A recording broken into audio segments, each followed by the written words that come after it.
গরম পানির ভিতরে এই পিঠাগুলো ছেড়ে দিন আর দেখুন কি হয়। আসসালামু আলাইকুম, কেমন আছেন সবাই? শারমিন ফুড কোর্টের আরেকটি নতুন পর্বে সবাইকে স্বাগতম জানাচ্ছি।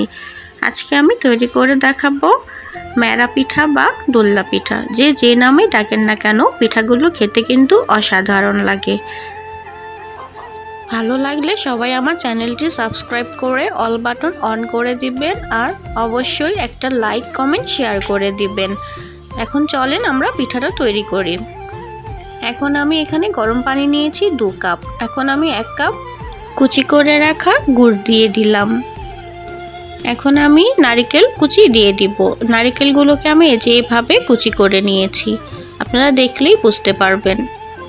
আমি খুব বেশি পরিমাণেই নারকেল কুচিটা দিয়ে দিচ্ছি আর দিচ্ছি সামান্য নারকেল কোরানো। নারকেল যত বেশি হবে এই পিঠাটার মধ্যে, পিঠাটা খেতে অনেক মজা লাগবে। তাই চেষ্টা করবেন নারকেলটা একটু বেশি পরিমাণে দেওয়ার জন্য। আর মিষ্টিটা আপনারা আপনাদের পছন্দ মতো দিয়ে নিতে পারেন। এখন আমি এখানে 1/2 চা চামচ লবণ দিয়ে দিলাম একটু মিষ্টিটা ব্যালেন্সের জন্য। এখন সবগুলো ভালো করে মিশিয়ে ফুটে ওঠা পর্যন্ত অপেক্ষা করতে হবে। এই যে ফুটে উঠেছে, এখন আমি এখানে 3 কাপ চালের গুঁড়া নিয়েছি। এখানে আমি 2 রকম চাল, আতপ চাল আর সেদ্ধ চাল, এই 2 রকম চাল গুঁড়ো করে নিয়েছি। এখন সেটা দিয়ে খুব ভালো করে সবগুলো মিশিয়ে নিব।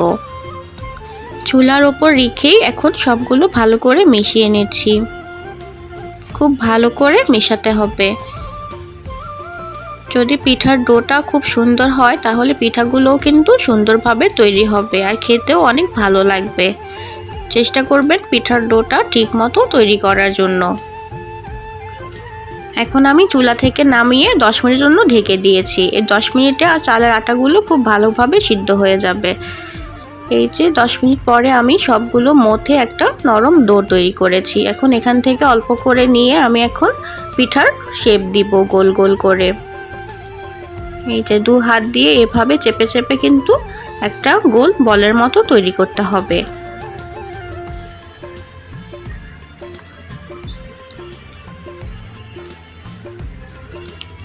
দেখেন পিঠাটা কিন্তু খুব সুন্দরভাবে হয়েছে, কোনো জায়গায় একটু ফাটল নেই। ফাটল থাকলে কিন্তু পিঠাগুলো ভেঙে যাবে পানিতে মানে ভাপ দেওয়ার সময়। তাই চেষ্টা করবেন যাতে পিঠার মধ্যে কোনো ফাটল না থাকে।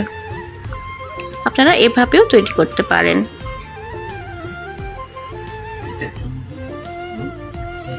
আমি এভাবে করে সবগুলো তৈরি করে নিয়েছি। এখন আমি পিঠাগুলোকে সিদ্ধ করে নিব। আমি এখানে গরম পানি নিয়েছি, ফুটে উঠেছে। এখন পিঠাগুলো দিয়ে দিব। আমি একেবারে সবগুলো একসাথে পিঠা দিব না, আমি অর্ধেক অর্ধেক করে দিব।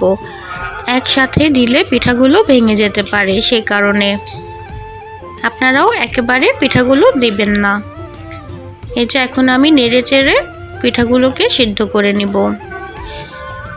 ফুটে ওঠার জন্য আমি এখন ঢেকে দিব। এই যে ফুটে উঠেছে, এখন পিঠাগুলো খুব ভালোভাবে সিদ্ধ হয়ে যাবে।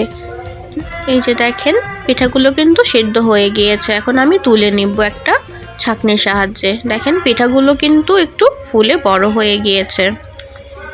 তখনই বুঝতে পারবেন পিঠাগুলো ঠিকমতো সিদ্ধ হয়ে তৈরি হয়ে গিয়েছে।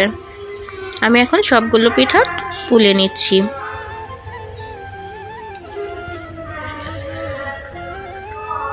এই পিঠাগুলো অনেকে কিন্তু আবার ভাপ দিয়ে করে, সেভাবেও করা যায়, কিন্তু এই পদ্ধতিতে সবচেয়ে ভালো এবং সহজে তৈরি করা যায়। আমি এই পানিগুলোর মধ্যেই আরও যে বাকি পিঠা ছিল সেগুলো একেবারে সিদ্ধ করে নিয়েছি। আর এই তো দেখেন তৈরি করে ফেললাম দোল্লা পিঠা বা মেরা পিঠা। দেখতে অনেকই সুন্দর আর লোভনীয় হয়েছে, তাই না? পিঠাগুলো কিন্তু অনেক সফট হয়েছে। দেখেন আমি একটা ভেঙে দেখাচ্ছি। খেতেও কিন্তু অনেক ভালো হয়েছে। আপনারাও বাসায় ট্রাই করবেন, আশা করি সবার কাছে ভালো লাগবে। ভালো লাগলে অবশ্যই আমার চ্যানেলটি সাবস্ক্রাইব করে অল বাটন অন করে দিবেন পরবর্তী ভিডিও নোটিফিকেশন পাওয়ার জন্য। আর অবশ্যই একটা লাইক কমেন্ট শেয়ার করবেন। আর যারা ফেসবুক পেজ থেকে দেখছেন তারা অবশ্যই আমার পেজটি লাইক এবং ফলো করে দিবেন।